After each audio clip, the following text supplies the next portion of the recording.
বিষ্ণু বললেন জান্নাতের ভেতরে দরজা হলো আটটা দরজার মধ্যে স্পেশাল একটা দরজা আছে, দরজাটার নাম হলো রাইয়ান।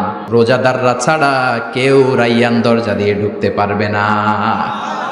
আবার বিষ্ণু বললেন একবার রাইয়ান দরজা দিয়ে ঢুকার সুযোগ যে পেয়ে যাবে চিরকালের জন্য তার গলার তৃষ্ণা মিটে যাবে। রোজা রাখলে গলায় তৃষ্ণা হয় না? এই যে আল্লাহর খুশির জন্য এই তৃষ্ণাকে সহ্য করে আপনি রোজা রেখেছেন, এর ফলাফল হিসেবে রাইয়ান দরজা দিয়ে ঢুকা মাত্র আপনার গলার তৃষ্ণা শেষ।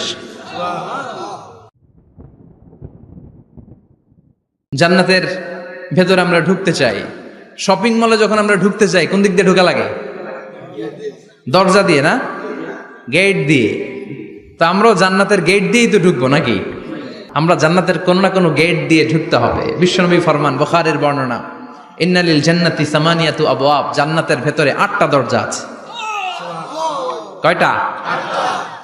বিশ্বনবী একবার সাহাবাদেরকে নিয়ে ওয়াজ করছেন, বলছেন তোমাদের মধ্যে এমন একজন ব্যক্তি আছে, এই ব্যক্তির আমলগুলো আল্লাহর কাছে এমন ভাবে কবুল হয়েছে, আল্লাহর কাছে ওই ব্যক্তি এতটাই সেরা, জান্নাতের 8টা দরজা কিয়ামতের দিন এই লোকটাকে ডাকতে থাকবে।